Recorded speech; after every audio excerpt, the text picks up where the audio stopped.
글쎄요, 저는 4분기, 내년 1분기 이 구간이 저는 이제 바닥 구간인 지나는 구간일 가능성이 높다고 저는 보고 있어요. 개인적으로는요. 그래서 뭐 지금이 좀 어려운 국면인 것 같긴 한데 그 구간에서 좀 쌀 때 고민해 보시는 것도 나쁘진 않을 것 같습니다. 포스코 관련해 가지고 이제 강점은 캐시카우가 안정적이라는 거죠. 철강을 통해서 돈을 버니까. 그래서 뭐 자기들이 돈을 벌어서 진행을 하고 있다라는 안정적인 측면이 좀 있다라는 거. 소재부터 리사이클링까지 제대로 이제 밸류 체인을 갖춰 놓고 있다. 포스코 그룹이 안 성장할까요? 당연히 성장하겠죠.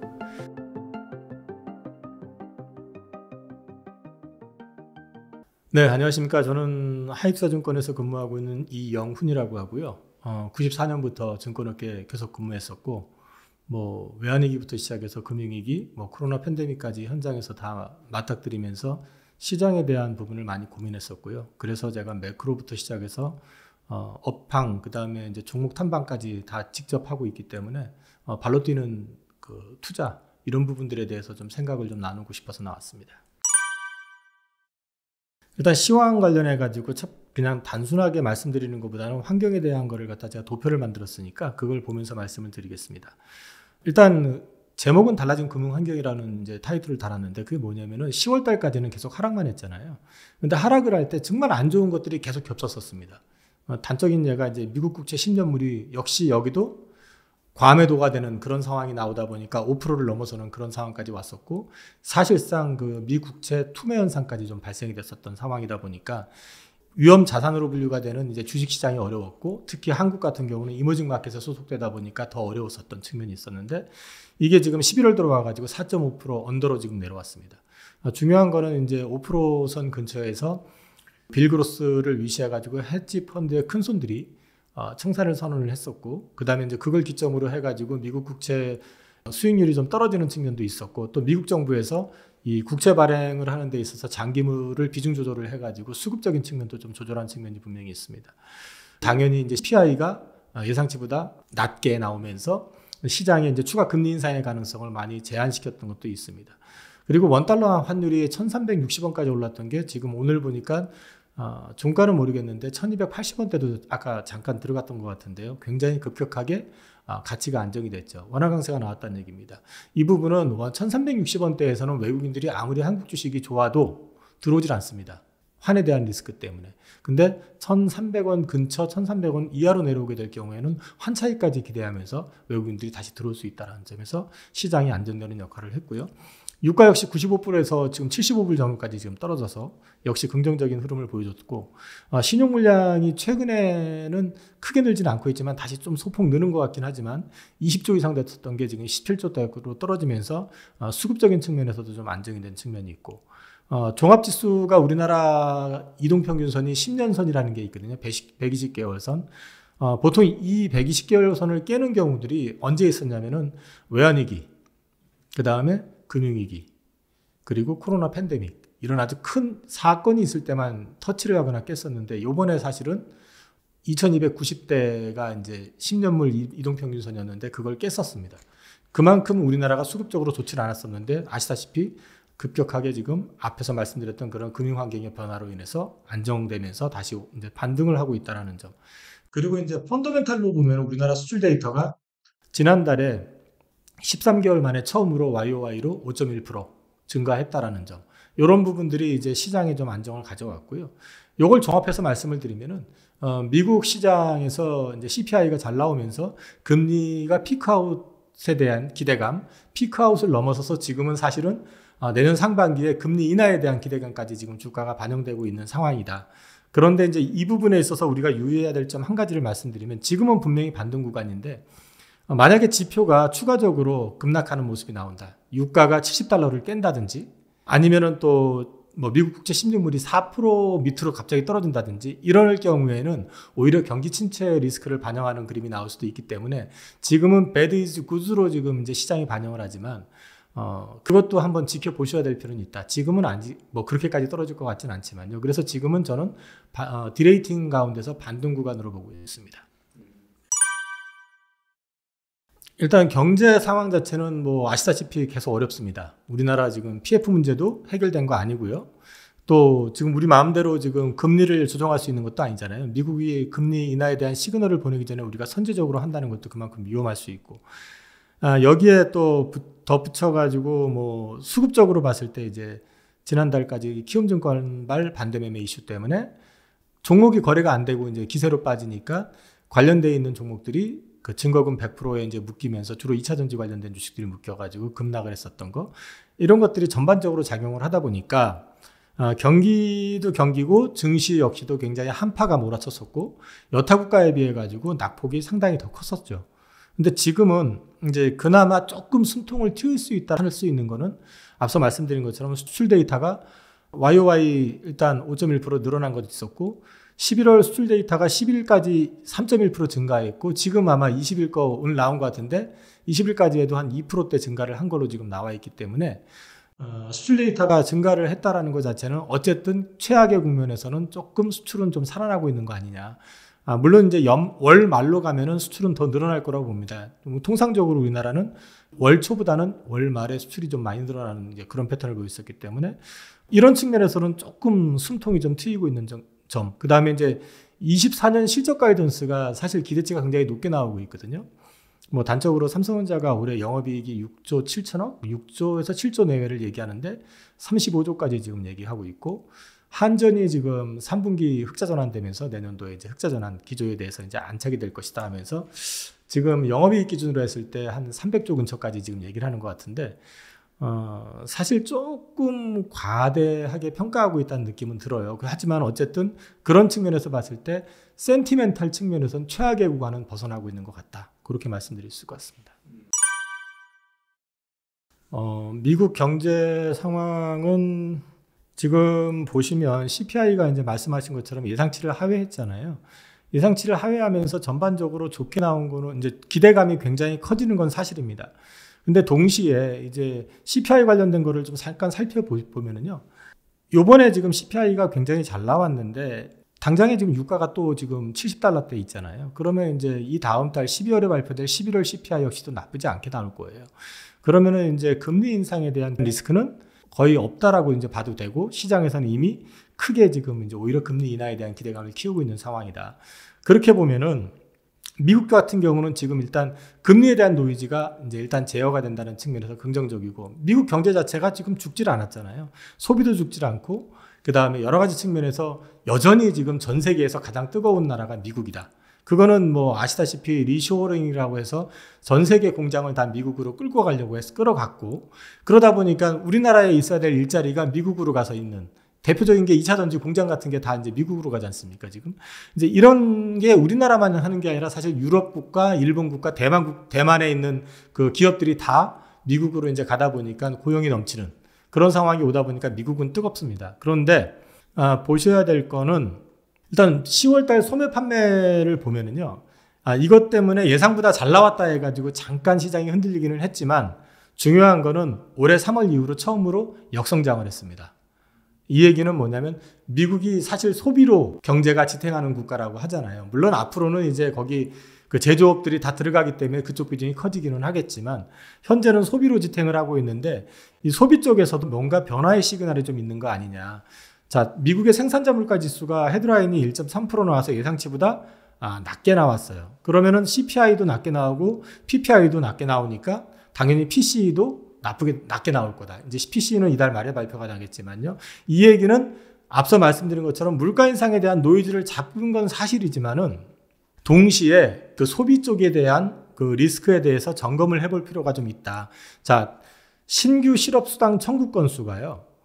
지난주 발표한 게 예상치보다 많이 나왔습니다. 근데 예상치보다 많이 나온 게 지금 4주 연속이고요.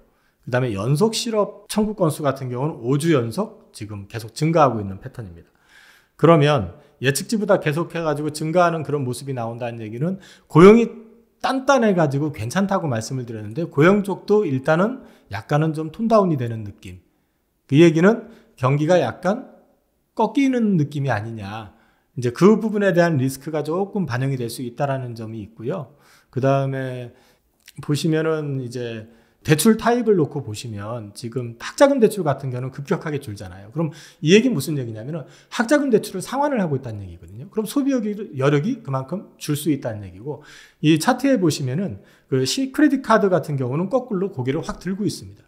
이 얘기는 뭐냐면 그동안 현금 쌓아놓고 현금을 가지고 소비를 했었던 가게가 이제 신용카드를 쓰면서 소비를 하고 있다. 이 얘기는 현금이 그만큼 많이 줄었다는 얘기거든요. 지금 이제 차트상으로 보시면 그 도표 1을 보시면 낮은 수준을 유지 중인 가계 저축률이라고 그래가지고 저축률을 보십시오.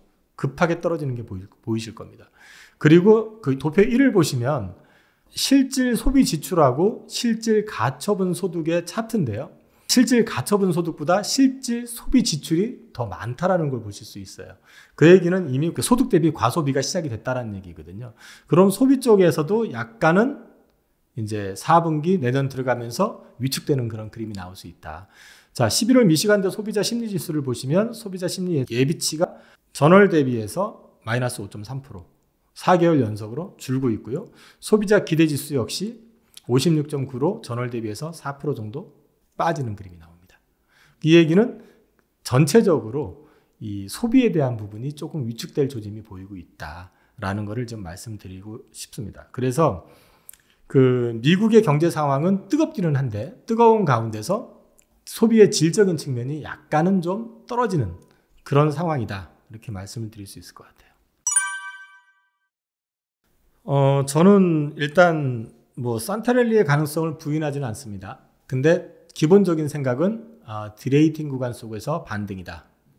그 얘기는 디레이팅이라고 하는 거는 프리미엄이 감소하는 거거든요.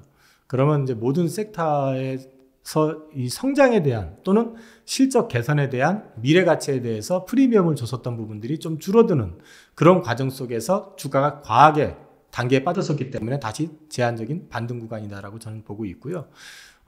이 부분에 있어서 이제 미국 같은 경우는 지금 보시면 어저께 마이크로소프트 이슈로 마이크로소프트 신고가 가고 오늘 아마 엔비디아 또 실적 발표 나는데 기대치가 높잖아요. 그래서 엔비디아도 어저께 2% 이상 올라가고 $500 넘어간 걸로 알고 있는데 이런 기대감으로 인해서 주가는 조금 더 반영이 될 수 있다고 봅니다. 하지만 이게 언제까지 갈 것이냐 하면은 뭐 그건 저도 명확하게 말씀을 못 드리지만은 저는 연내에 어쨌든 단기 고점은 좀 나올 것 같다. 그래서 저는 좀 연말 전에 주가가 좀 많이 올라가면 현금 비중을 좀 높이고 내년을 좀 맞아보는 게 어떨까 그렇게 생각하고 있습니다. 통상적으로 보면 우리나라는 사실 그 부분에 있어서 이제 정책을 가지고 많이 얘기를 하다 보니까 사실 시장이 정책 테마주 또는 인물 관련주 뭐 이런 게 움직이는데 사실 인물 관련주는 대선 때 많이 작용을 했고 이제 정책 테마주들이 나올 수가 있을 것 같고요. 그 다음에 또 뭐 부양책 같은 게 이제 여당 쪽에서는 좀 나올 수 있을 것 같은데 그게 이제 뭐가 나올까 생각해 보면 지금 사실 경제가 그렇게 녹록하진 않잖아요. 그래서 이제 돈을 막 풀 수 있는 입장도 아니고 그래서 지금 아마도 이제 꼭 그것 때문만은 아니겠지만 최근에 나왔던 게 이제 개인 투자자들의 요구에 의해서 공매도 이제 개선안 그다음에 이제 양도세 관련해 가지고 이제 개편안 뭐 이런 것들이 좀 나오잖아요, 지금. 그래서 뭐 이런 것들 가지고 이슈 메이킹을 할 가능성이 좀 있어 보인다는 생각이 들고요. 요게 아마 생각보다는 좀 중요한 화두가 되지 않을까 생각이 되는데, 사실 우리나라보다는 이제 미국이 좀 예민할 가능성이 높죠. 아무래도 이제 내년에 미국은 이제 대선 여하에 따라서 지금 많이 바뀔 거라고 생각들을 하잖아요.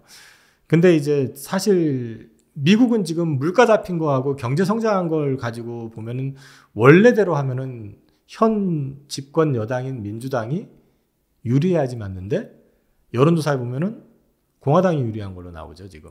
그래서 이 부분에 대한 노이즈가 좀 있는데, 사실은 이제 바이든 행정부에서 잡히는 물가를 근거로 해서 연초에 소프트 랜딩이 나오든 하드 랜딩이 나올 거라고 저는 그 정도까지는 생각은 안 하지만 어쨌든 소프트 랜딩이 나오는 구간이라고 한다면은 금리 인하와 관련해 가지고 좀 더 과감한 부양책, 금리 인하가 됐던 아니면 양적 긴축을 완화 내지는 중단한다든지 이런 어떤 이슈가 요구가 될 가능성이 있지 않겠느냐. 근데 이런 부분들을 좀 보실 필요는 있고요. 근데 이제 이 부분에 있어서 그 미국 같은 경우는 결국 우리나라도 이제 미국의 증시에서 자유롭지는 않으니까요. 보면은 미국의 그 대통령 그 집권 기간을 놓고 봤을 때 보면 가장 수익률이 높은 걸 평균으로 따져보면은 3년 차 때 13.51%, 지금이잖아요.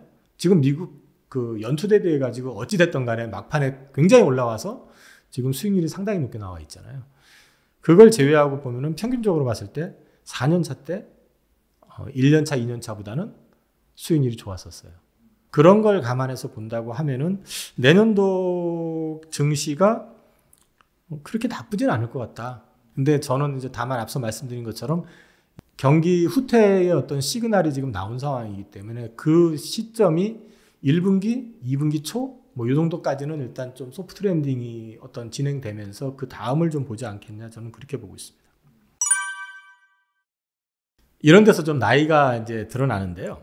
저도 30대 때, 40대 초중반 때까지만 해도 그런 이슈가 있으면 적극적으로 대응을 했거든요. 테마주가 됐든 뭐가 됐든 개별 종목들로 해서. 근데 사실 이제 인물주라고 하는 거 있잖아요. 그 결과론적으로 봤을 때 역대 대선이든 총선이든 그 인맥 관련된 주식이 끝까지 성공한 경우는 없죠. 그때 반짝하고 말잖아요. 그러니까 정말 저점에서 잘 잡으면 뭐 얼떨결에 갖고 있었는데 그게 그쪽으로 엮여가지고 간다면 모르겠지만 굳이 그걸 쫓아서 매매를 해가면서 트레이딩을 해가지고 수익이 결과적으로 놓고 보면은 크게 나지는 않더라고요. 오히려 손실을 보는 경우들도 많고. 그래서 저는 사실 제일 약한 게 인맥 관련된 주식 투자하는 거, 그 다음에 이제 테마주 뭐 따라가는 거, 그런 거는 제가 잘 못합니다. 그래서 저는 그쪽보다는 좀 그 기업의 내용 위주로 좀 투자를 하는 편이기 때문에 지금은 그런 쪽 매매는 거의 안 하고 있습니다. 우선 저는 개인적으로 속도 조절은 있을 수 있어요. 집권 당의 어떤 베이스 성향 차이도 있을 수 있고 하기 때문에. 하지만 기본적인 근간은 못 바꾼다. 그러기엔 너무 멀리 왔다라는 게 개인적인 생각이거든요. 제가 지금 가져온 표에도 이제 몇 가지 정리해 놓은 게 있는데, 우선 그 트럼프가 다시 집권해도 IRA 등 기후 관련 정책 폐기는 힘들 것이다. 이게 로이터 통신 그 보도에 이제 나온 자를 정리를 했는데요. 우선은 법안을 폐기하려면 상하원이 다 공화당이 돼야 되거든요. 다수당이. 근데 지금 아시다시피 다수당의 지위가 그 상원은 민주당입니다. 일단 첫 번째는 거기에서 막히는 게 있고요. 그 다음에 이제 인센티브 관련해 가지고 공화당 쪽에 생각보다 많아요. 배터리, 우리나라 이제 당장의 배터리 공장만 얘기해도요.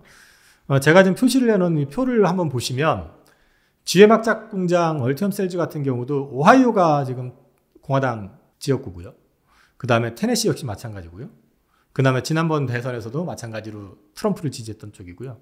켄터키, 그 다음에 인디애나, 다 이게 공화당 쪽 지역구예요. 근데 보시면 뭐 테네시도 그렇고 뭐 켄터키도 그렇고 인디애나 뭐 이런 쪽도 그렇고 또 심지어 뭐 애리조나나 조지아 같은 경우는 굉장히 치열했던 경합 지역구거든요. 만약에 트럼프가 된다 해도 이쪽에 있는 그 하원의원, 상원의원들의 이해관계는 또 다른 얘기고요. 그 다음에 주지사들 역시 마찬가지고. 또 한 가지 보셔야 되는 게 이 회사들이 독자 공장으로 들어가 있는 경우가 거의 없어요. SK온이 지금 조지아에 들어가 있는 거 말고는 대부분 다 합작 공장입니다. 그죠? 그러고 합작 공장이란 얘기는 결국 미국 자본도 들어가 있습니다. 이미 또 거기에 상당히 많은 숫자가 고용이 되어 있고요. 그럼 이거를 지금 트럼프가 얘기하고 있는 거는 사실 정치적인 이슈 메이킹이지 이걸 뭐 한 방에 뒤집는다라는 게 쉽겠느냐라는 거죠. 그리고 또 한 가지 이제 고려해 보셔야 되는 게 우리나라 20대 기업 중에서요. 그린에너지하고 2차 전지 쪽으로 진출하지 않은, 투자하지 않은 기업 그룹이 몇 개인지 혹시 아십니까? 네, 16개가 이미 진출이 돼 있습니다. 그러면 우리나라 그룹사들이 바보가 아닌 이상의 지금 2차 전지나 그린에너지 쪽으로 해서 진출해가지고 투자를 하고 있는 게 그냥 단순히 돈 되겠다 싶어가지고 베팅하는 게 아니잖아요. 많은 고민, 조사를 진행이 되는 거기 때문에 그런 부분에 있어서는 좀 제한적일 것 같다라는 생각이고, 또 한 가지 이제 탄소 배출을 관련해가지고 이거는 정치적인 이슈 메이킹이라기보다는 이제는 인류 생존과 직결되는 문제예요. 그러니까 기상이변이 지금 굉장히 심하잖아요. 우리나라도 그랬고, 우리나라에서도 그 경상북도에서 한번 불났었던 게 페트병 녹아가지고 불난 거라고 하잖아요. 햇빛에 쏘여가지고. 그 스페인 같은 데 가면은 뭐 여름에 되면 40몇 도 되니까 산불이 불을 내 가지고 내는 게 아니라 햇빛에 의해서 불이 나는 경우들도 있고. 그러니까 이런 어떤 환경적인 이슈를 갖다가 정치적인 걸로 재단하기는 쉽지 않은 상황이다. 그 다음에 전기차하고 그린에너지 쪽 섹터가 지금 중국 쪽에 뒤진 이유가 사실 트럼프 역시 그 부분에서 책임에서 자유롭지 않다는 거죠. 아시다시피 전기차 쪽 뭐 거의 막아버렸었잖아요. 그린에너지 쪽은 확장하는 거를 갖다가 제한을 뒀었잖아요. 막지는 않았지만. 그 바람에 그 시기를 이용해서 중국이 지금 전기차 쪽 크게 키웠고, 거기는 막 보조금 줘가면서 크게 키웠고, 풍력, 뭐 태양광 할 거 없이 다 크게 키운 거는 그 시기이기 때문에 트럼프가 그 부분에 있어서 자유롭지 못하다라는 거죠. 이런 것들까지 놓고 보시면 뭐 갑자기 트럼프가 되면은 모든 게 셧다운 돼 버리고 모든 게 뒤집어지고 쉽지 않을 거다라고 좀 보고 있습니다. 제가 지금 가져온 자료를 보시면은 EV 볼륨 데이터 센터라고 하는 쪽에서 이제 나온 자료를 갖다 정리한 건데 23년 연간 판매량 전망이 1,430만 대에서 1,377만 대로 수정됐다가 다시 이게 1,411만 대로 늘었습니다. 근데 이게 이제 숫자를 가지고 말씀을 드려야 되는데 작년에 아마 전기차 판매량이 작년에 한 거의 60%대. 근데 지금 올해 9월 달까지 50%대로 줄었다가 10월 달에 좀 급격히 떨어지는 그 뭐 파업 여파도 있었고 여러 가지 이슈가 있었지만 근데 지금 연체적으로 봤을 때는 그래도 올해도 한 40에서 50%대는 성장이 될 것이다 라고 보고 있고 그다음에 내년 전망을 이제 중요한 건데 아까 1,400만 대에서 지금 보면은 24년도 전망이 1,800만 대로 지금 일단 예상을 하고 있습니다. 그러니까 전기차는 성장은 계속한다. 다만 지금 최근에 나왔던 노이즈들이 있죠. 안 팔린다, 뭐 연기가 됐다, 뭐 이런 것들이 있잖아요. 근데 보셔야 되는 게 뭐냐면은 기업 평균 연비 규제라고 하는 게 있어요, 제도가요. 근데 이게 뭐냐면 미국 환경보호청이 이제 승용차하고 소형 트럭의 탄소 배출 기준을 갖다가 이제 엄격하게 하기 위해서요. 1년간 생산하는 자동차의 연비를 모두 측정해가지고 이걸 연비가 자기네들이 규제한 연비 기준을 충족하지 못하면 그 초과되는 연비만큼 0.1마일당 150달러의 과징금을 부과한다라는. 그래서 이게 작년 거 가지고 올해 GM하고 스텔란티스가 우리나라 돈으로 한 4,760억 정도 벌금을 이미 물었어요. 그럼 이건 내년에도 아마 GM, 스텔란티스, 포드 할 거 없이 다 물 겁니다. 이 얘기는 무슨 얘기냐면은 전기차를 계속 팔지 않으면 계속해서 벌금을 내야 되는 그런 상황이라는 거죠. 그래서 이 부분 때문에라도 전기차는 어떤 식이든 판매를 늘리기 위해서 노력을 할 것이고 또 성장을 할 것이다. 이렇게 보셔야 될 것 같고요. 그리고 지금 보시면 최근에 일본 기업들이 이제 본격적으로 전기차 쪽으로 투자를 늘리고 있죠. 일본 도요타 자동차가 미국의 노스캐롤라이나 주에다가 10조 8천억짜리 배터리 공장을 짓겠다. 이거 되게 의미 있거든요. 왜 되게 의미가 있냐면 일본 기업의 특징은 뭐냐면 정말 고도의 기술을 갖고 있어도 이 시장이 확장이 되는 거를 갖다 선제적으로 덤비진 않아요. 이게 돈이 되는지 정책이라든지 이런 걸 다 간을 보고 된다 싶을 때 투자가 들어가거든요. 근데 그럴 수 있는 이유가 뭐냐면은 이 일본 기업들이 대체적으로 보면은 자동차도 그렇고 과거에 보면은 뭐 가전제품도 그렇고 글로벌 탑티어급에 들어가잖아요. 그러니까 자기 브랜드로 내놓게 되면은 경쟁력을 가질 수 있다라고 믿고 있기 때문에 이 시장에 대해서 막 개척을 하겠다고 덤비질 않거든요. 근데 토요타 자동차 하면은 항상 하이브리드 최우선, 전기차 쪽으로는 여기는 아직은 아니야 이런 쪽이었었단 말이에요. 근데 도요타 자동차가 이번에 투자를 결정했다라는 얘기는 더 늦출 수 없다라는 걸 갖다 확인했다는 측면도 있고요.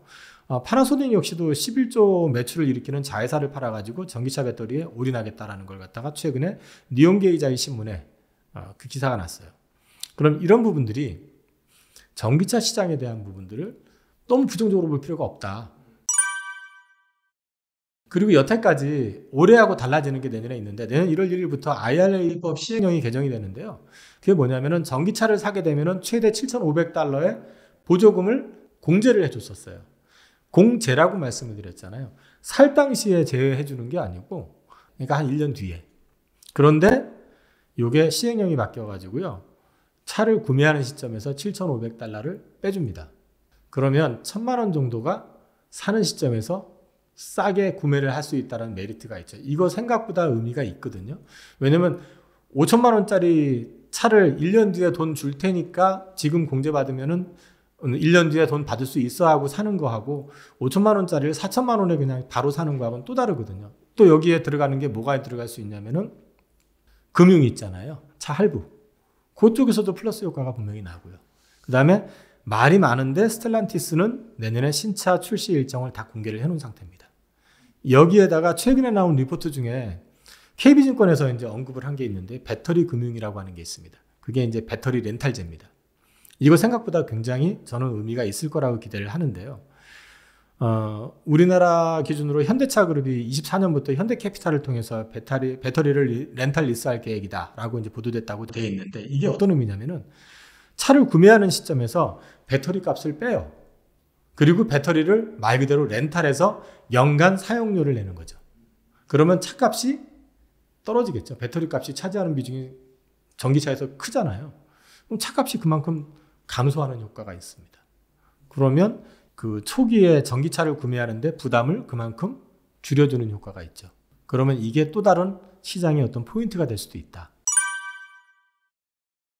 전기차 섹터 같은 경우는 지금은 다 아시다시피 소재 가격이 급락하고 그러면서 배터리 가격 급락하니까 소재를 구매해 놓은 걸 기준으로 해가지고 그 재고를 갖다 계속해가지고 생산에 투입을 하니까 비싸게 사놓은 게 반영이 되니까 원가는 올라가죠. 배터리 가격은 떨어지고 거기 안에 양직재 가격도 떨어지고 하는 상황에서 그러니까 마진이 줄죠. 그 다음에 재고를 비싸게 사놓은 게 있으니까 재고 평가 손이 나니까 이게 또 손익에 반영이 되니까 영업이익도 줄죠. 그러니까 최악의 구간에 지금 와 있는 상황이거든요. 그러면 이제 이게 리튬 가격이 지금 뭐 계속해서 떨어지고 있는 상황인데 최근에 보면 그 리튬 특히 이제 중국 쪽 같은 경우는 이 리튬에 대해서 생산을 중단하거나 감산하는 이제 기업들이 생기기 시작했어요. 재고를 계속 줄이기 위해서. 그리고 이제 미국의 리튬 기업들 어저께 이제 IR 했던 걸 보면은 지금 리튬 가격 바닥권이고 이제 다시 늘어날 거기 때문에 자기네들은 재고를 오히려 좀 축적하겠다라는 얘기를 했거든요. 이 얘기는 양극재에 있어서도 키는 리튬이고 그 다음에 2차 전지에 있어서도 리튬이 차지하는 비중이 크잖아요. 그러면 지금은 바닥 구간 어느 구간을 지나가고 있는 상황이고 실적으로도 최악의 국면에서 지나가고 있는 국면이다. 또 한 가지 2024년 1월부터 아까 보조금 제도가 바뀐다고 그랬잖아요. 그러면은 신차를 출시할 때 23년 12월에 출시하는 거하고 24년 1월에 출시하는 거하고는 또 다르죠. 그런 맥락에서 보시면 지금 바닥 구간을 지나고 있는 국면일 가능성이 높다. 네, 그렇게 지금 말씀을 드리고 싶습니다.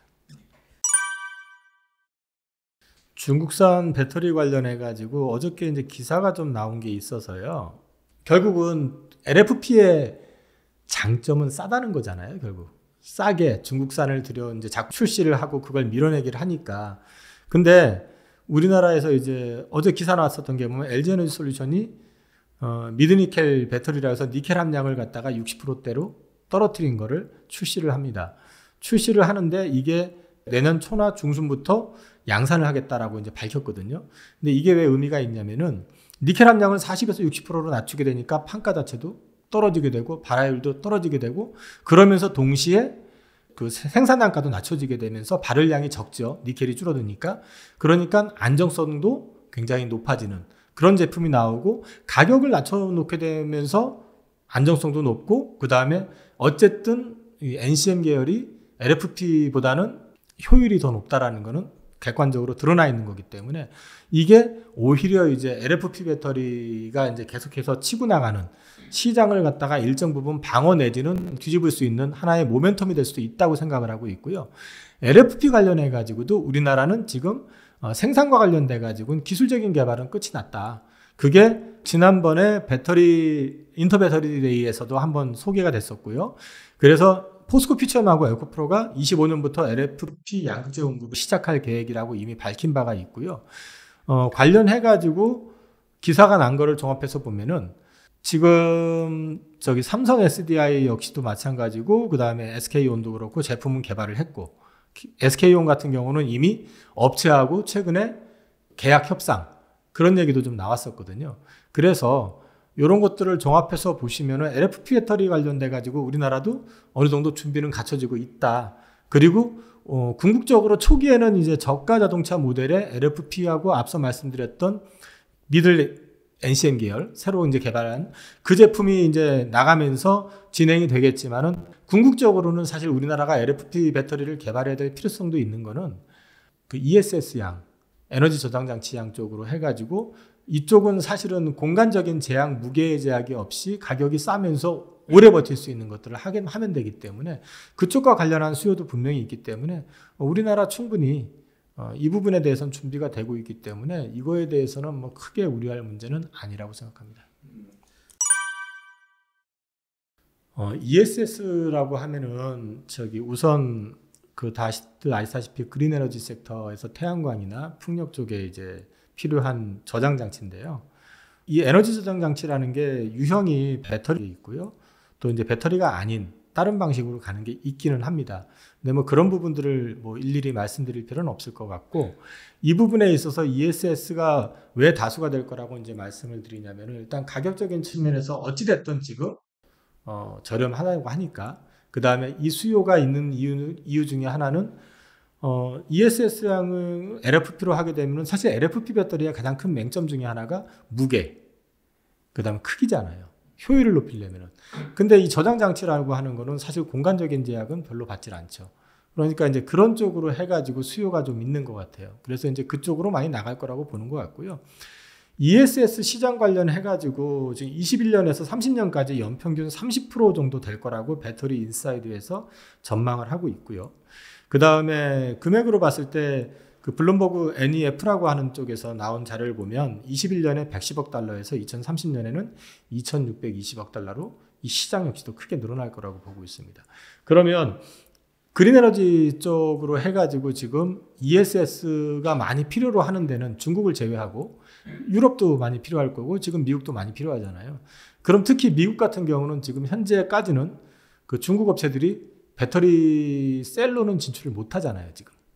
앞으로도 진출하기가 쉽지는 않을 것 같은데 어쨌든 그렇다고 그러면 그 시장은 우리가 충분히 대응을 하면 우리가 상당 부분을 가져올 수 있는 시장이라는 얘기죠. 그래서 그런 맥락에서 보면 이 시장에 대해서 우리가 놓칠 수 없기 때문에 하나의 포텐셜로 가져가야 되는데 지금 2차 전지 관련해 가지고 리포트라든지 자료들을 보면은 ESS양 관련해 가지고는 아직까지 그 밸류에 지금 계산이 좀 안 돼 있는 것 같다는 게 이제 말씀을 드리는 거고 해상 풍력 관련해 가지고 제가 지금 예측치 설치량 기준으로 예측치를 도표를 가져온 게 있는데요. 다른 건 보실 필요 없이 그냥 미국만 놓고 보시면요. 이건 메가와트입니다. 100만 단위니까요. 근데 이제 메가와트 기준으로 했을 때 지금 보면은 23년에 300, 그죠? 300메가와트였는데 24년에 2600, 해마다 설치되는 이제 예측치니까요. 3600 이런 식으로 보면은 24년부터 23년 기준으로 해가지고 최소 10배 이상씩 계속 진행이 되잖아요. 2030년까지. 이 시장을 놓칠 이유가 없다라는 거죠. 이것도 해상풍력만 있는 거고 태양광 있고 육상풍력도 있죠. 그러니까 이 시장을 놓칠 수가 없는 거죠. 그러니까 이거는 우리나라에서 당연히 가져가야 될 시장이기도 하고 그 다음에 이 시장에 대한 가치가 애드가 될 경우에는 충분히 2차 전지 쪽 전지 쪽 같은 경우는 더 플러스 알파 요인이 있다 이렇게 말씀드릴 수 있을 것 같아요. 2차 전지가 숏스퀴즈가 나왔고 그게 이제 연고점이라는 말씀을 이제 그 전부터 드려왔는데 이제 공교롭게도 사실 사람 심리가 똑같습니다. 주가가 급등하면은 오늘 안 사면 안 될 것 같고 주가가 또 급락하면은 이거 안 팔면 안 될 것 같거든요. 겁나거든요. 계속 빠질 것 같거든요. 근데 그것보다는 우선 내가 투자하는 섹터에 대해서 왜 투자해야 되는지 그 부분에 대해서 본인이 먼저 개념을 정립하셔야 돼요. 왜 투자를 해야 하는지에 대한 개념을 정립하라는 얘기는 뭐냐면 2차 전지를 투자하시면 2차 전지에 대해서 내가 알아야 되거든요. 2차 전지가 뭐야 이걸 알라는 게 아니라 이 시장이 앞으로 왜 커질 것인지 또는 얼마만큼 커질 것 같은지 또는 뭐 뒤집어 놓고 얘기해가지고 다 온 건지 본인이 그걸 알고 계셔야 돼요. 이건 누가 얘기한다고 해가지고 그렇지 이거 투자해서는 큰일 나거든요. 주식은 그렇게 해서 안 돼요. 주식은 귀로 투자하시면 100% 집니다. 주식은 철저하게 내가 눈으로 보고 머리로 익혀야 돼요. 그래서 그 머리로 투자를 하셔야 되기 때문에 이 부분에 대해서 개념을 정리하셔야 되고요. 그 다음에 이 손실이 나셨다고 하면은 이 왜 내가 손실이 났는지에 대해서 고민을 하셔야 돼요. 그 왜 손실이 났냐? 내가 이거를 주식에 대해서 알고 투자한 거냐, 충동 구매했느냐, 이제 이 부분에 대한 얘기인데요. 이 부분에 대해서 먼저 생각을 하시라는 얘기는 한 번 실수한 거를 반복해서는 안 되잖아요. 그러니까 이제 이 부분에 대한 고민을 하시면 지금 구간이 적어도 2차 전지가 앞으로 괜찮을 거야 라고 한다면 내가 처음 사서 물린 구간보다는 굉장히 많이 빠져 있는 구간이잖아요. 그러면 이 구간에서 괜찮다라고 확신이 든다 그러면 지금은 파는 쪽보다는 단가를 낮출 타이밍을 찾는 게 맞지 않을까요? 그리고 또 만약에 없으신 분들인데 2차 전지를 사고 싶었어. 그리고 괜찮을 것 같다. 그러면 지금은 사실은 분할해서 조금씩 담아보실 만한 그런 가격대일 수도 있죠. 그래서 좀 이럴 때 2차 전지에 대해서 개념을 다시 한번 정립해 보시면서 내 투자의 아이디어가 맞는지 틀린지를 한번 점검해 보시는 그런 기회가 되시는 게 맞지 않을까. 네, 그렇게 생각합니다. 양극재 산업은 사실은 2차 전지에 있어서 가장 비중이 큰 소재고요. 그러다 보니까 양극재 내에서 리튬 가격의 비중이 또 굉장히 큰 그런 쪽인데 중요한 거는 양극재를 없어서는 안 되는 핵심 소재인 건 맞는데 이게 최근에 리튬 가격이 급락하면서 또 경기 노이즈가 좀 나오면서 전기차가 좀 덜 팔린다 이러면서 급락을 했잖아요. 그러다 보니까 양극재를 계약을 해가지고 주가가 급등했었죠. 10년 계약, 30조짜리, 몇십 조짜리. 근데 지금은 실적이 안 좋네. 그 다음에 안 팔리네. 이러면서 지금 빠졌잖아요. 그러면 지금 구간에서 양극재의 어떤 계약이 없어진 거냐? 아니거든요. 바인딩 계약이거든요. 그리고 공장을 아까 보여드렸지만 짓고 있잖아요. 보통 24년 말 25년 이때부터 이제 가동이 되잖아요. 이 얘기는 무슨 얘기냐면은 수요는 분명히 그대로 존재하는 상황에서 업황이 지금 최악의 국면으로 지금 들어와서 전체적으로 가격이 떨어진 상태에서 재고 평가선 나고 있고 그 다음에 원가율이 올라가면서 안 좋은 구간을 지나고 있는 구간이다. 그렇지만 이 성장에 대한 그림은 여전히 살아있다. 그리고 앞서 말씀드린 것처럼 내년이 되면서 달라지는 제도라든지 신차 출시 효과라든지 또는 앞으로 이제 그 환경에 대한 부분이 내년 되면은 또 이게 지금 올해 굉장히 그 기상이변이 많았었는데 내년엔 갑자기 기상이변이 없어질까요? 그건 아니잖아요. 그럼 계속해서 그런 이슈는 부각이 될 수밖에 없을 거 아니에요. 그러면 지금 구간에서라면은 이 양극재 산업은 앞으로도 계속 좋아질 가능성은 높다. 다만 지금 실적이 최악의 국면을 지나고 있는 구간이다라고 이제 보시면 될 것 같고요. 우리나라 지금 그 양극재 5개 회사 그 생산 캐파 기준으로 해서 나와 있는 걸 보면 27년 기준으로 했을 때 에코프로 BM이 지금 71만 톤까지 나와 있거든요. 그러면 지금 23년도가 18만 톤이었었습니다. 그 다음에 27년까지 보지 말고 25년으로 보시자고요. 그러면 47만 톤, 24년은 34만 톤. 대부분의 업체들이 23년 기준으로 24년이 약 2배. 그죠? 27년으로 가게 되면은 거의 3, 4배. 이렇게 늘어나는 구조거든요. 그러면 이게 그냥 캐파만 이렇게 늘려놓고 안 팔리면은 사실 어떻게 될까요? 회사 망하죠. 근데 이게 계약이 앞서 말씀드린 것처럼 신차 출시와 맞물려 가지고 배터리 셀을 공장을 지을 때 바인딩 해가지고 계약을 한 거예요, 다. 그럼 이거는 어쨌든 매출로 반영이 될 수 있다. 그런 맥락에서 봤을 때는 지금 구간은 바닥 구간인 것 같다. 그래서 어려운 구간이긴 하지만 지금이 진바닥이냐 아니냐는 차치하고 일단 바닥 구간을 지나고 있는 구간이니까 힘드시더라도 이쪽 부분에 있어서 계속해서 공부를 해보시고 그 다음에 이제 리튬 관련해가지고 결국 가격을 알아야 되잖아요. 그 다음에 이제 업황을 좀 계속 체크를 하셔야 될 거고 이런 부분들을 지켜보시면은 글쎄요 저는 4분기 내년 1분기 이 구간이 저는 이제 바닥 구간인 지나는 구간일 가능성이 높다고 저는 보고 있어요. 개인적으로는요. 그래서 지금이 좀 어려운 국면인 것 같긴 한데 그 구간에서 좀 쌀 때 한번 고민해 보시는 것도 나쁘진 않을 것 같습니다. 이 그룹의 성장은요. 그룹의 성장은 말 그대로 성장이란 단어가 붙잖아요. 그럼 성장 모멘텀 아이템이 붙었을 때 가능하거든요. 아모레 퍼시픽이라고 하는 회사, 아모레 그룹 있죠. 아모레 같은 경우는 성장의 모멘텀이 어디에 붙었냐면은 새로운 신산업에 붙었던 게 아니라 중국이라고 하는 마켓이 열리면서 붙었었어요. 그죠? 그 다음에 예전에 2000년대 초반 한 2004년부터 7년 사이에 조선주들이 급등을 했었잖아요. 그때 왜 조선주가 그렇게 급등을 했었냐면은 역시 마찬가지로 중국이라고 하는 나라가 본격적으로 이 소위 말해서 자본주의 시장에 참여를 하면서, 그때만 해도 중국 업체들이 배가 별로 없을 때니까 만들 능력도 안 되고 엄청나게 그쪽으로 이제 수주가 터지면서 급등했었죠. 그리고 뭐 가까운 예로 보면은 그 FNF라고 하는 회사, 최근에 주가는 뭐 별로 안 좋긴 하지만 그 주가도 사실 제가 FNF라는 주식을 액면가 5,000원일 때 10,000원대 주식을 샀었거든요. 역삼동에 있는 그 건물 가치부터 시작해서 뭐 이런 거 저런 거 해서. 근데 그 주식을 제가 알기로는 500원짜리가 10만 원이 넘어갔던 걸로 기억하는데 엄청나게 올랐잖아요. 그게 왜 열렸냐? 중국으로 MLB라고 하는 브랜드 들어가면서 포텐셜 터진 거거든요. 그러니까 역시 마켓이 열린 거거든요. 그러면 또 이제 산업이 붙은 쪽으로 이제 얘기를 하라 그러면 우리나라의 대표적인 넘버원 그룹은 삼성이잖아요.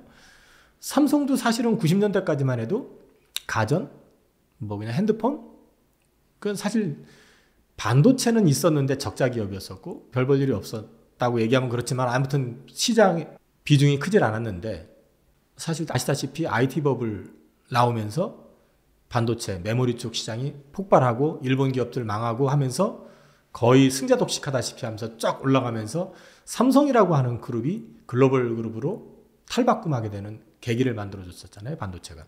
이런 식으로 어떤 성장 엔진, 이게 산업이 됐던 어떤 지역이 됐던, 지역이 열린다든지, 뭐 요즘 보시면 농심 삼양라면 갑자기 폭증했던 이유가 라면이 국내에서만 하다가 갑자기 불닭, 뭐 동남아 폭발하고 미국 뭐 이러면서 급등했던 것처럼 어떤 성장의 어떤 섹터가 뭔가 하나 붙었을 때 이제 나타나게 되는데, 포스코 그룹 자체가 원래 제철이잖아요. 그냥 철강업체.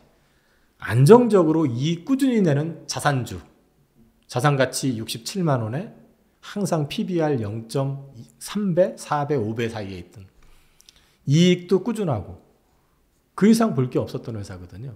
한 번 좋았었던 게 역시 마찬가지로 중국 시장 열리면서 중국 쪽으로 한번 크게 올라가가지고 예전에 70만 원까지 갔었던 적이 있긴 하지만, 근데 지금 원래 잘하던 제철 산업에 소재가, 원래부터 소재는 뭐 철광석이나 이런 걸 해왔었으니까 광선 투자도 해왔었고 2차전지가 붙었잖아요, 그룹에.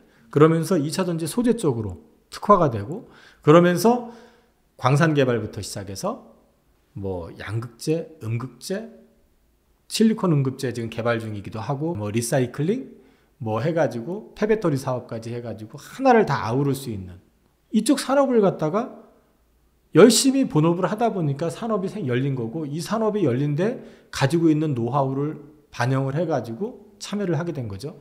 그러면은 원래 하고 있던 쪽에서 영역을 넓힌 거니까 아무래도 생소하진 않잖아요.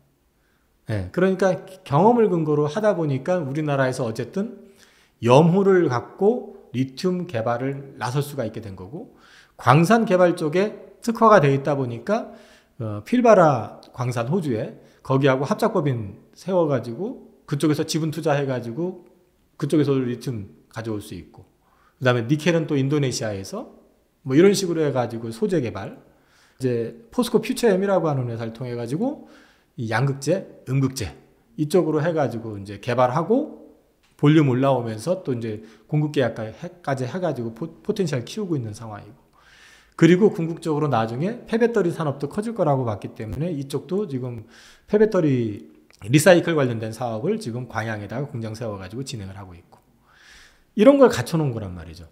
그러면은 2차전지 산업이 성장한다 그러면은 포스코 그룹이 안 성장할까요? 당연히 성장하겠죠.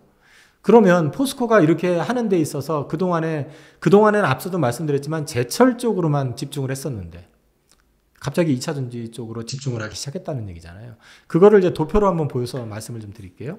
보시면은 2016년에서 18년을 보시면은요, 이거 투자 기준입니다. 투자비 비중을 놓고 얘기하면은 절대적으로 철강 쪽에 71.6%. 그러니까 철강에 집중했던 회사예요, 사실은요. 그런데요, 이게 2023년 들어오게 되면 46.2%가 2차전지 쪽으로 투자비 비중이 바뀝니다. 철강은 38.9%로 오히려 2차전지보다 줄고요. 그 다음에 여기에 친환경 인프라라고 하는 게 이제 수소 쪽으로 관련된 걸 하는데, 이거는 뭐냐면은 철강을 하든 2차전지를 하든 결국은 아리백과 관련해 가지고 탄소 배출을 줄여야 되거든요. 탄소 재료를 만들어야 돼요, 궁극적으로. 그러니까 그린 에너지 섹터 쪽으로도 이제 투자를 하고 있고. 그러니까 포스코 그룹 자체는 완전히 환경 쪽으로 이제 특화된 기업으로 변화하기 위한 움직임을 이미 시작한 거라고 볼 수 있는 거죠. 그런 맥락에서 봤을 땐 긍정적으로 볼 수 있죠. 특히나 중요한 건 철강이 탄소 배출에 있어서는 산업으로 보면 가장 많이 배출하는 산업 중에 하나입니다. 그렇기 때문에 탄소 제로에 대해서 어쩔 수 없이 가야 돼요. 올해 아마 지금 유럽연합 쪽에 생산을 통해서 배출한 탄소 배출량을 보고하게 돼 있을 거고요. 26년부터 이걸 못 줄이면은 탄소 배출권을 사가지고 또는 페널티를 물건 이런 식으로 이제 또 대응을 해야 되기 때문에 앞으로 계속해가지고 탄소는 줄여나가야 되는 입장이거든요. 그래서 관련해가지고 동사는 하이렉스 공법이라는 걸 지금 현재 개발하고 있고, 파일럿 그 시스템 돌리고 있는 상황이고요. 그 다음에 이게 이제 그 하이렉스 공법 가기 전에 수소 비중 한 30%로 해가지고 바이넥스라고 하는 공법을 지금 현재 시운하고 있는 상태예요. 그래서 이제 이쪽 부분에 가지고 앞으로 진행이 될 거고요. 그런 맥락에서 보시면은 포스코 그룹은 환경을 통해 가지고 변화를 거듭하고 있는 데다가 결국은 2차 전지가 메인으로서 앞으로 역할을 간접할 것이다.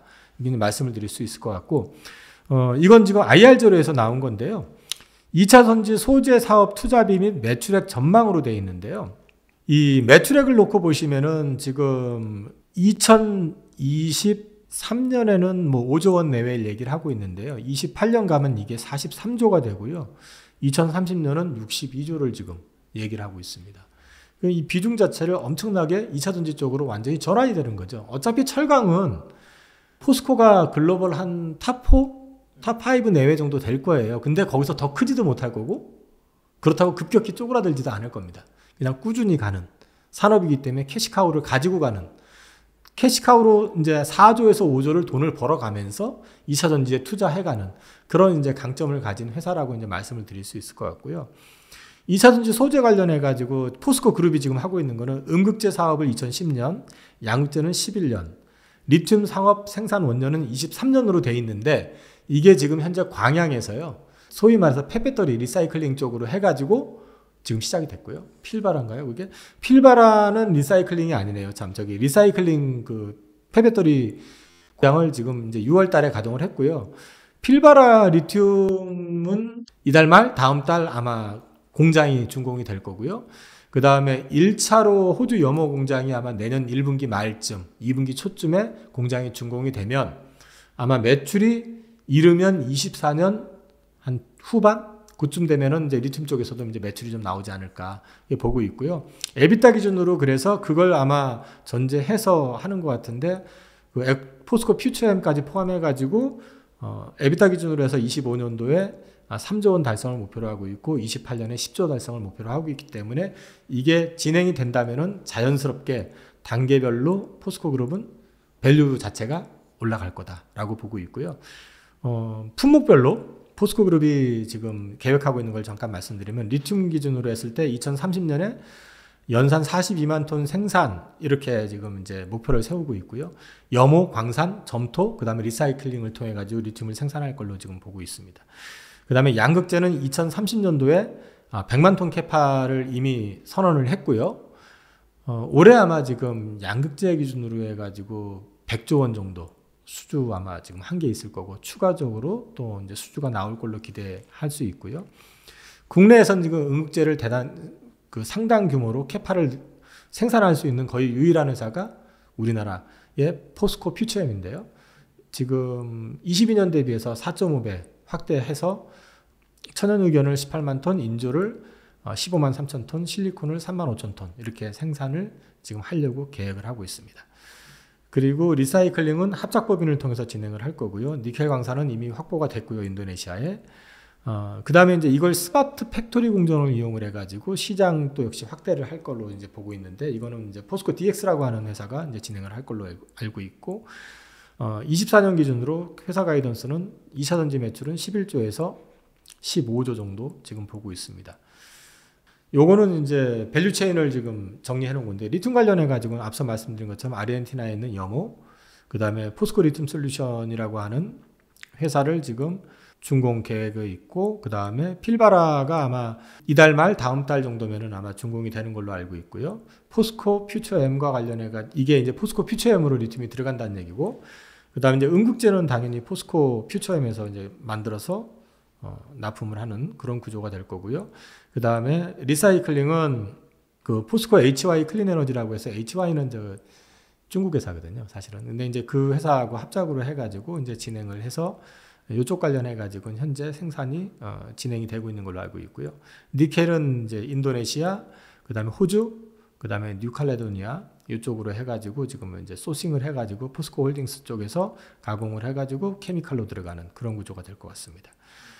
양극재는 뭐 당연히 퓨처엠을 통해서 들어가고요. 그 다음에 이제 그거 외에 전고체 관련돼 가지고 이제 현재 시생산까지는 아니고 현재 이제 작업을 하고 있고 테스트 중에 있고, 실리콘 음극재라고 해가지고 이제 요거는 이제 앞으로 음극재가 이제 흑연보다는 좀 효율을 높이고 안정성을 높이고 좀 빨리 그 충전도 빨리 되고, 그 다음에 이제 그 효율성을 높일 수 있는 제품을 지금 얘네들도 개발을 지금 진행 중에 있습니다. 그래서 마지막으로 포스코 관련해가지고 이제 강점은 캐시카우가 안정적이라는 거죠. 철강을 통해서 돈을 버니까. 그래서 뭐 사실 자금 조달을 하는데 계속 차입을 해가지고 하는 것보다는 자기들이 돈을 벌어서 진행을 하고 있다라는 안정적인 측면이 좀 있다라는 거. 소재부터 리사이클링까지 제대로 이제 밸류 체인을 갖춰놓고 있다.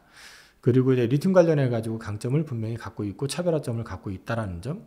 그 다음에 이제 자체적으로 그린 에너지 사업을 지금 이제 수소 사업, 아까 말씀드렸던 오만, 호주, 미국을 통해 가지고 이제 수소 사업을 키우게 되고, 이건 궁극적으로 나중에 수소 유통까지 하게 되면 수소 관련해 가지고 미래에는 이쪽도 지금 당장의 문제는 아니고요. 이건 35년 넘어설 거지만 기대를 할 수 있다. 그리고 하이렉스 공법 말씀드렸는데, 이거는 수소 환원 제철이라고 해서 기존에 이제 석탄을 집어넣어 가지고 용광로에서 철을 뽑아내면서 이제 이산화탄소가 배출되는 걸 갖다가 수소를 집어넣어 가지고 물만 나오게 되고 철이 빠져나오는 이런 거를 갖다 현재 개발을 하고 있다. 요게 성공을 하게 될 경우에는 포텐셜도 굉장히 클 뿐더러 이제 더 고가에 팔아먹을 수도 있고, 아무래도 기술적으로 우리가 좀 더 앞설 수만 있다면은 이것도 수출이 가능하지 않겠느냐. 그런 것까지 보실 수 있을 것 같습니다. 우선 그 반도체를 기준으로 하면은요, 반도체 같은 경우는 뭐 연초부터 계속 예고가 됐었고, 감산이 특히 구체화되면서부터 3분기부터는 수요와 공급이 역전된다. 즉 수요가 더 많아진다. 근데 이제 문제는 수요가 늘어서 많아지는 게 아니라 공급이 줄어서 수요가 많아진다. 그러면서 이제 고정 가격 올라갈 거고 현물 가격 올라갈 거고, 그러면서 반도체가 저점을 거기서 형성할 것이다라고 다들 기대를 했거든요.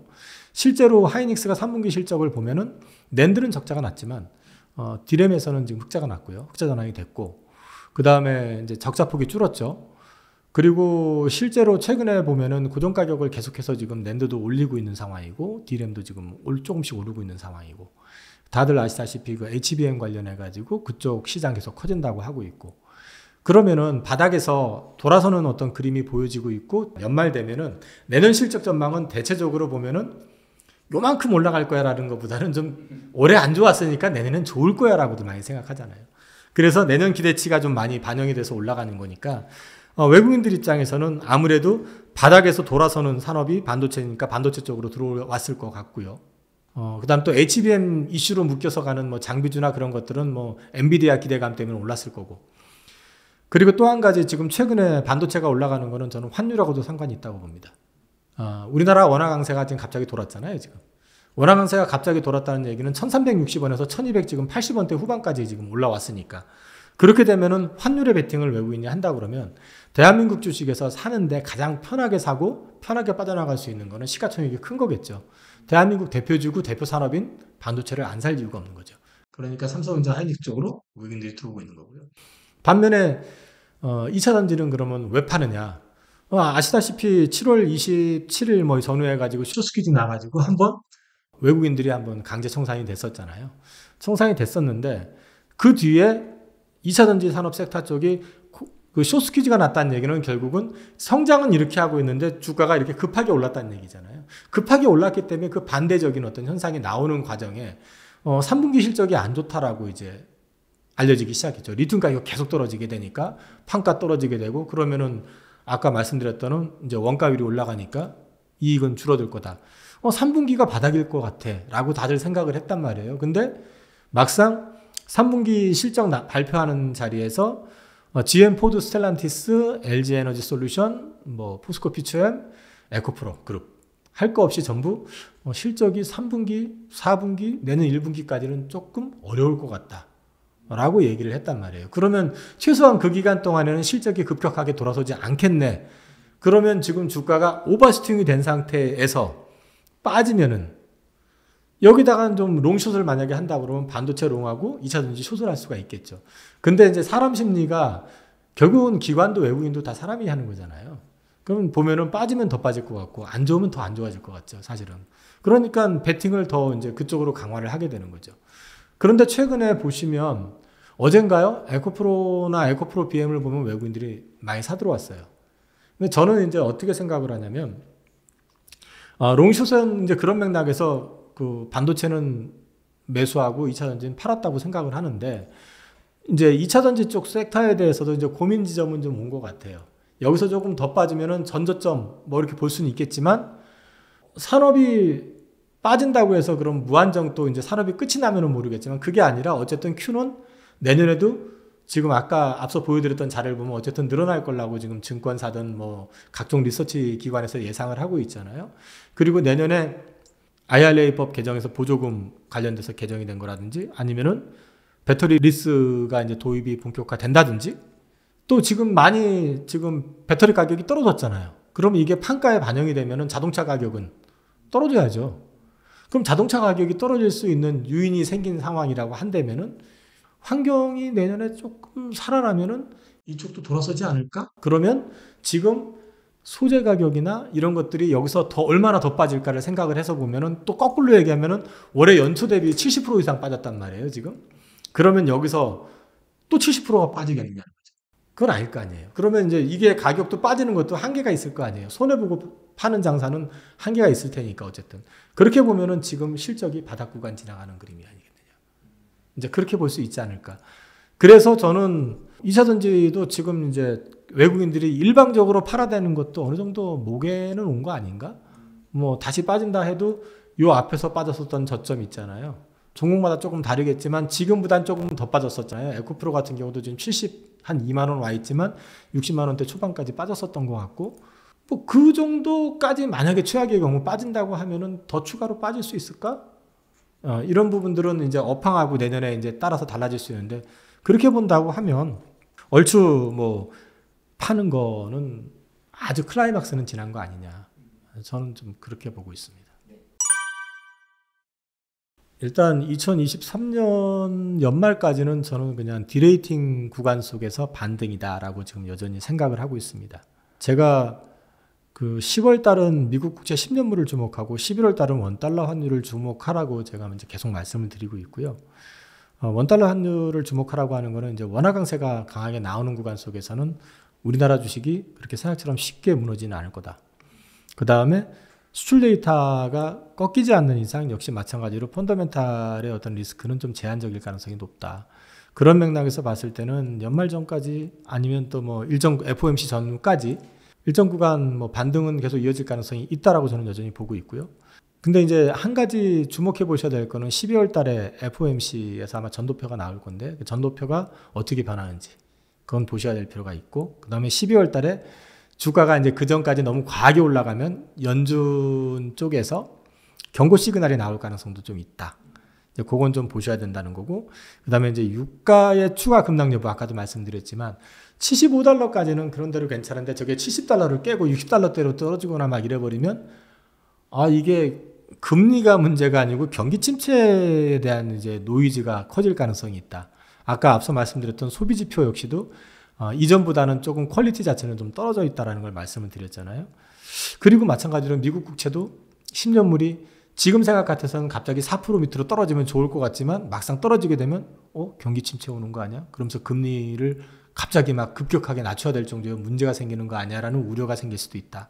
그래서 이런 부분들은 앞으로 연말까지 지켜보시면서 유의해서 보셔야 된다.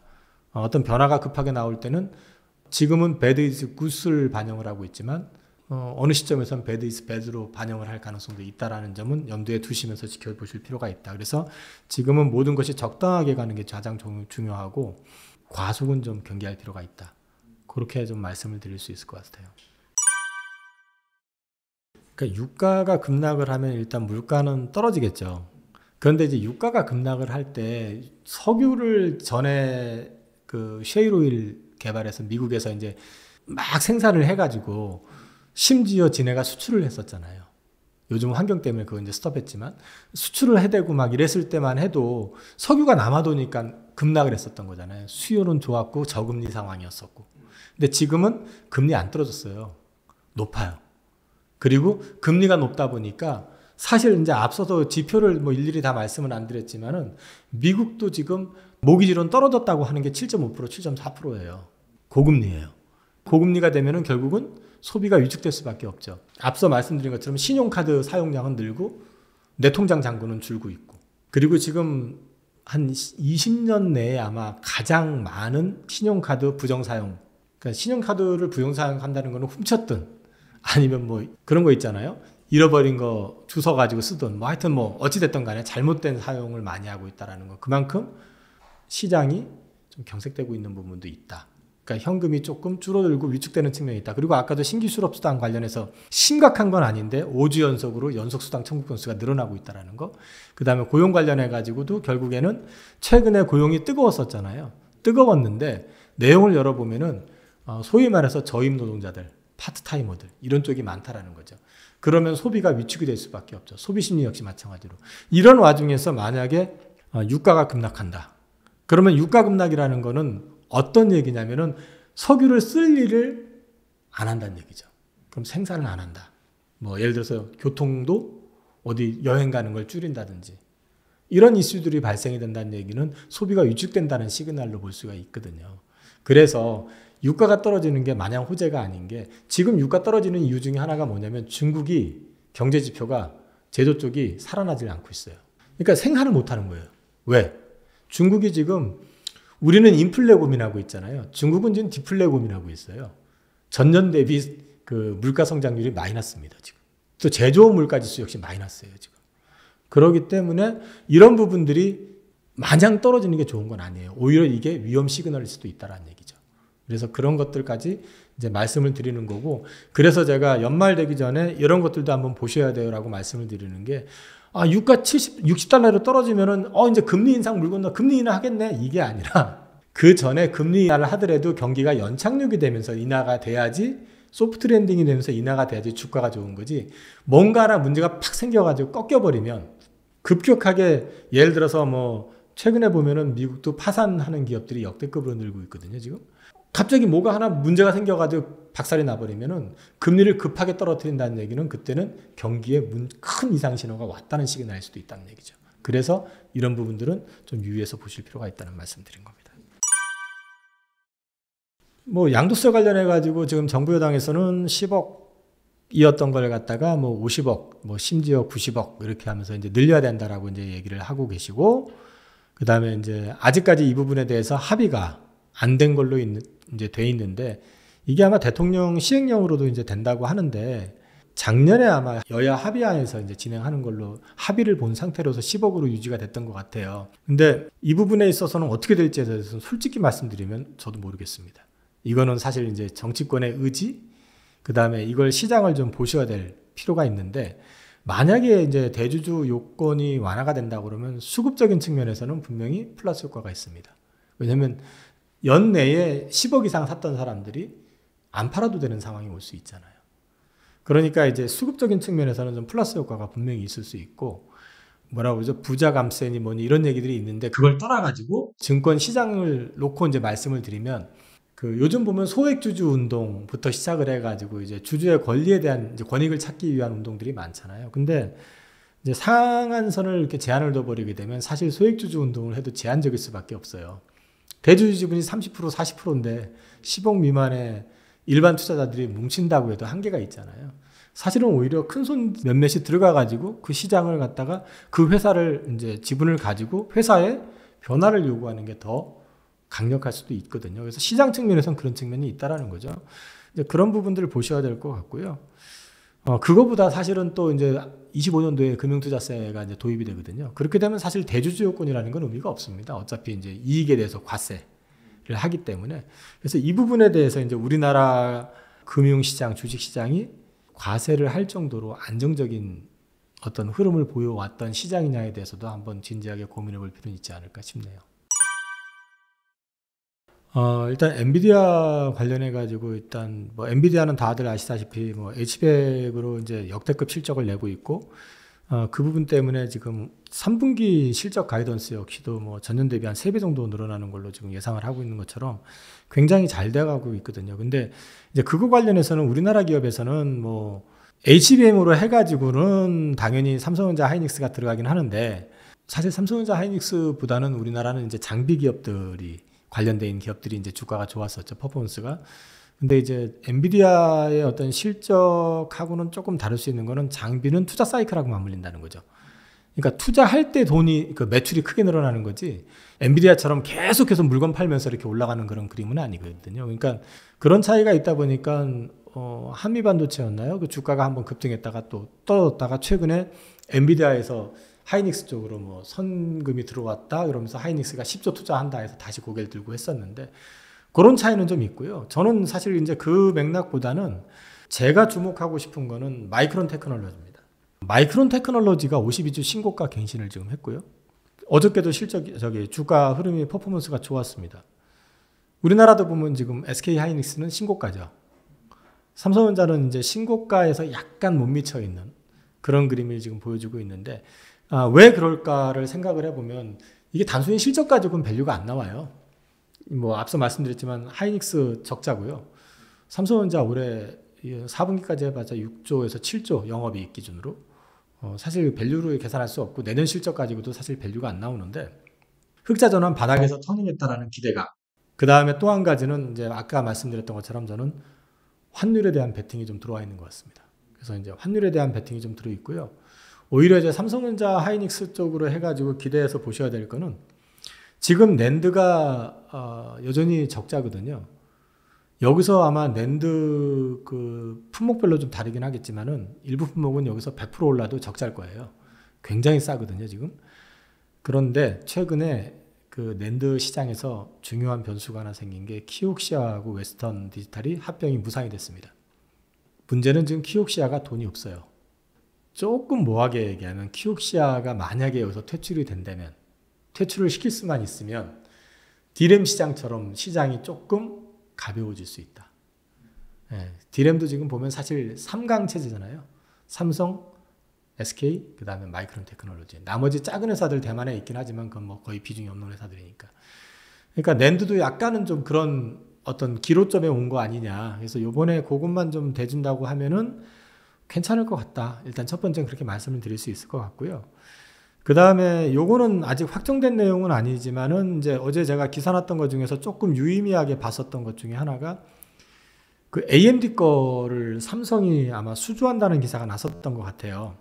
그거는 이제 비메모리 쪽, 파운드리 쪽인데 그거가 만약에 진행이 돼주고 이쪽 관련해가지고 조금 모멘텀만 붙어주면 삼성전자는 사실은 이제 D램하고 낸드도 중요하지만 메모리도 중요하지만은 이 파운드리 쪽에서 매출이 좀 올라와야 되는 측면이 좀 있거든요. 그래서 그런 쪽이 조금 앞으로 이제 한 가지 기대해 볼 수 있는 변수가 될 수 있지 않을까.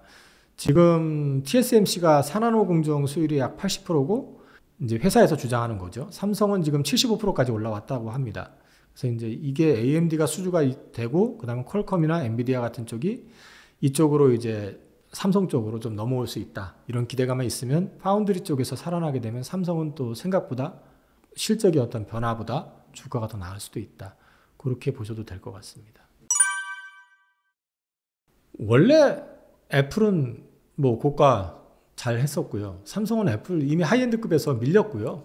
밀리고 있었고 그걸 방어하기 위해서 이제 폴더블 폰 출시하고 있고 기기적 성능을 지금 업그레이드 시키고 이제 내년 1분기 1월 달인가 지금 갤럭시 24 조기 출시하면서 AI 장착한다고 그러잖아요.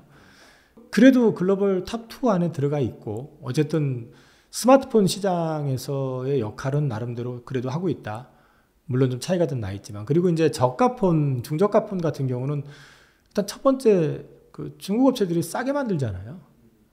싸게 만들기 때문에 제품의 퀄리티 문제가 아니라 이제 가격적인 측면에서 이제 밀리는 거잖아요.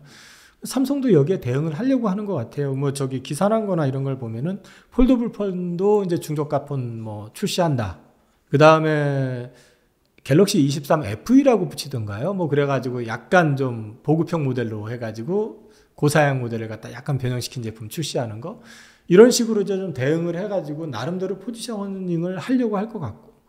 저는 뭐 그쪽에 대해서는 기존에 하던 수준 더 잘해주면 땡큐지만 뭐 그렇지 않더라도 그 정도 수준만 해줘도 나쁘지 않다. 그렇게 보고 있습니다. AI 쪽은 뭐 기본적으로 마켓이 생겼잖아요. 마켓이 생긴 시장이고 이게 사람들이 챗GPT에 익숙해지고 있고 그 다음에 AI 의료 쪽도 지금 뭐 확장이 되고 있는 게 여러 가지로 보이고 있지 않습니까? 그러면 이건 산업이 이제 시작이 된 거로 보셔야 되거든요.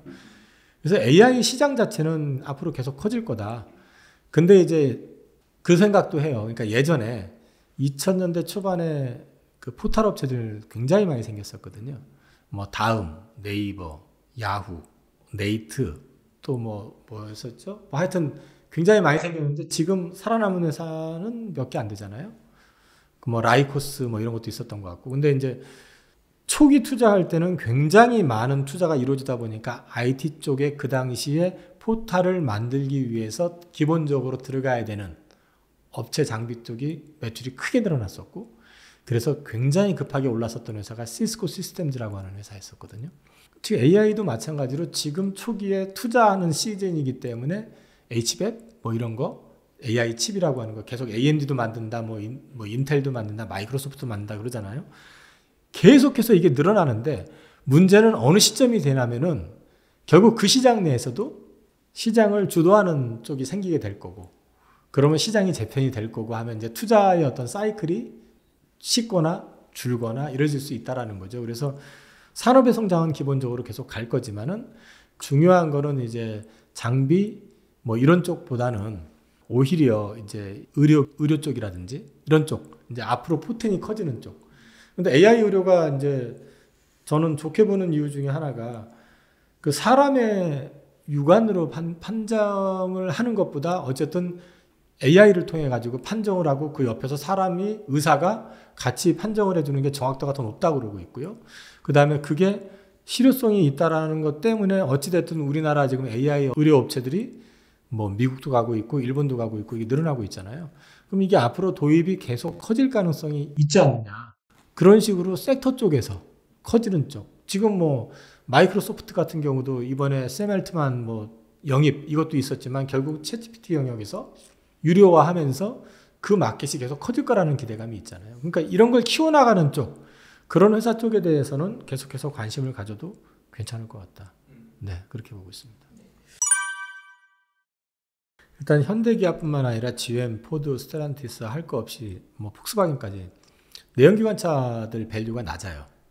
그런 이제 내연기관차는 더 이상 이제 환경 이슈라든지 이제 어떤 큰 그림으로 봤을 때 더 이상 이제 성장보다는 이쪽은 어차피 전기차 그린 쪽으로 이제 바뀔 거다라는 이제 그런 게 있다 보니까 실적 아무리 좋아도 이게 크게 반영이 되고 있지는 않습니다. 그리고 여전히 우리는 지금 내연기관 하면은 현대차 같은 경우는 고가차보다는 약간 중저가 이미지가 여전히 강하다라는 거. 그래서 이제 이런 부분에 좀 갇혀 있는 것도 좀 있고요. 이 부분에 있어서 이제 앞으로 이제 전기차 전환을 통해 가지고 전기차 판매량이 늘어나게 되고 시장 점유율을 늘려 나간다면 이 부분에 대한 이제 프리미엄은 가산이 될 거라고 저는 기대를 하고 있고요. 우리나라 같은 경우는 사실 환경적으로 보면은 현대기아가 가장 큰 약점이 엔진 쪽이었거든요. 전기차는 엔진이 없죠. 그 다음에 2차전지 배터리 쪽에서 가장 강력한 배터리 셀 업체를 우리나라가 다 갖고 있잖아요. LG엔솔, 삼성 SDI, SK온. 뭐 글로벌하게 탑티어급의 어떤 배터리 업체를 갖고 있고, 그 다음에 또 IT 하면은 뭐 삼성 LG, 더 말할 필요가 없지 않습니까? 그래서 어떤 베이스는 잘 갖춰지고 있습니다. 거기다가 자율주행 쪽으로 해가지고 현대차에서 그룹 차원에서 지금 투자를 모셔널부터 시작해서 굉장히 많이 투자를 해오고 있고, 일부는 지금 아마 그 무인 택시 사업을 아마 시작한 걸로 알고 있는데 그런 것도 지금 진행을 하고 있고요. 그러니까 충분히 지금 우리가 업계의 리더는 아니지만 현대차가 지금 따라가고 있다. 근데 이제 따라가고 있는데 아직은 그 판매 대수라든지 이런 부분이 사실 테슬라라든지 이런 실제 이제 오리지널 전기차에 비해서는 좀 많이 처져 있잖아요. 그래서 이제 이 부분에 어떤 점유율이라든지 이런 게 좀 많이 올라와야 된다. 그리고 또 한 가지, 최근에 주가 또 빠졌잖아요. 지금 현대차가 왜 빠졌냐면은 피크아웃 우려 때문에 그렇죠. 앞서도 말씀드렸지만은 고금리에다가 소비가 점점 약간 좀 불안한 모습 보이고 하니까, 야, 실적 지금 좋은 건 알겠는데 상투 아니야? 그러니까 피크아웃 아니야? 이 우려감 때문에 지금 밀리고 있는 것도 있거든요. 그래서 이건 매크로 환경이 어쨌든 지금 고점에서 조금 톤다운 되는 느낌이다라는 것 때문에 그러고 있기 때문에 요거는 다시 저점에서 다시 한번 터닝이 좀 돼주는 그런 그림이 나와줄 때 같이 한번 반영이 되지 않겠느냐. 그리고 이제 고배당 정책 같은 거 최근에 지금 보면은 IR 하면서 배당하고 자사주 소각 이런 거를 연초에 되게 강조를 했었거든요. 괜찮거든요. 긍정적이고, 뭐 올해도 지금 실적은 역대급 실적 나올 것 같으니까 배당 더 높인다고 했고, 자사주 소각 예고했고, 이런 부분들은 결국에는 서서히 주가에 반영이 될 거라고 봐요. 그래서 현대차 그룹은 현재 보여주는 모습만 보면 좀 답답하긴 한데, 좀 인내하시면 현대차가 뭐 크게 문제만 발생시키지 않는다면은 주가는 어찌됐든 간에 우상향을 하긴 할 것 같다. 그리고 이제 시장에서는 아무도 관심을 안 갖고 있는 내용 중에 하나가 삼성동 한전부지 개발. 그중 아무도 관심 안 갖고 있잖아요. 밸류가 달라질 수도 있어요. 그것만 가지고도 일단. 물론 그게 뭐 성장산업 이건 아니지만 거기를 테마파크화 시켜가지고 건물 세워놓고 거기에 현대차의 어떤 전시장, 그 다음에 역사를 할 수 있는, 그 다음에 또 삼성동 쪽으로 해가지고 교통 인프라가 다 또 밀집이 되잖아요. 뭐 GTX부터 시작을 해가지고. 이런 것들도 있고, 그 다음에 현대차 그룹이 자동차만 하는 게 아니라 UAM도 지금 준비하고 있죠. 그 다음에 로봇, 보스턴 다이나믹스라고 하는 회사 알고 계시죠? 이것도 지금 아마 2024년, 25년 아마 상장을 목표로 하고 있는 걸로 저는 알고 있는데, 그것도 이슈가 될 수가 있고요. 그 다음에 이제 여기가 폐배터리, 그러니까 배터리 사업 쪽 관련해가지고 배터리 유통, 뭐 이런 쪽도 지금 이제 하려고 하고 있고, 수소 사업도 여기서 수소 유통 쪽을 이제 자회사 통해서 진행을 하려고 하고 있고, 그다음에 이제 마지막으로 전기차 라인을 고가화 시켜가지고 전기차의 어떤 가치를 계속 업시켜 준다고 그러면 생각보다 만약에 전기차 판매량이 급하게 좀 올라가주면서 분위기만 잡아주면 밸류에이션 올라가는 거는 그렇게 고민하지 않고도 올라갈 수도 있다. 근데 지금은 매크로 상황이 발목을 잡고 있고, 그 다음에 앞서 말씀드린 것처럼 단순히 PER이 낮다 이것만 가지고 올라갈 수 있는 상황은 아니기 때문에 이런 걸 하나하나 지금 고쳐나가고 있는 과정이 아니겠느냐라고 저는 보고 있습니다. 저는 뭐 앞서도 좀 말씀을 드렸지만은 이게 투자를 할 때 가장 우선은 내가 알고 투자해야 된다는 거. 그러니까 귀로 투자하시면 안 된다는 거. 유튜브 듣고 투자하셔도 안 되고요. 유튜브는 참고사항인 거지 의사결정에 있어가지고 내가 유튜브 통해서 어떤 방송에서 또는 뭐 어떤 리포트를 보고 이게 아니라 그걸 종합적으로 본인이 판단하실 수 있는 능력을 키우셔야 된다는 걸 말씀을 드리고 싶고요. 지금 어쨌든 조금 살아났잖아요. 시장이 많이 뭐 저기 10월 달처럼 많이 박살나 있었으면은 또 위로의 말씀을 많이 드려야 되지만 조금 이제 숨을 좀 쉴 수 있는 어떤 룸은 좀 생긴 상황이잖아요. 그런데 이럴 때일수록 내가 사가지고 물려있는 섹터들 뭐 2차 전지가 됐든 뭐가 됐든 있으시면 공부를 해보시고 이 산업에 대해서 다음을 좀 준비하는, 다음을 준비한다라는 건 내가 많이 물려있다 그렇다고 하면은 내가 투자한 게 아직은 투자 여력이 괜찮다 싶으시면은 뭐 언제 저점에 한번 좀 주식을 사가지고 단가를 낮춰볼까. 저점에 산다라는 개념 자체를 이게 또 보고 있다 보면 주가가 올라가면은 내가 산 것보다 낮으니까 또 쫓아 사고 싶은 마음 생기거든요. 그런 식으로 사지 마시고 어차피 한번 등락이 있을 가능성이 있으니까 그때 가격을 정해놓고 그 가격 오면 내가 좀 더 산다. 그리고 거꾸로 워낙에 내가 비중이 많으신 분들 있잖아요. 뭐 거기다가 대출까지 뭐 신용까지 쓰셔가지고 많으신 분들 같은 경우라면 주가가 좀 올라갔을 때 끝까지 그걸 내가 리스크를 다 안고 가시는 것도 저기 뭐 본인 판단이긴 하지만은 감당하기 버겁다 판단이 되시면 어느 정도는 좀 줄이셔가지고 욕심을 조금 줄이시고 내 리스크 관리를 좀 해놓고 줄인 걸 가지고 나중에 차라리 밑에서 기회를 보시든 아니면 그 줄인 만큼만 가지고 시장을 보시는 것도 나쁘진 않을 것 같습니다.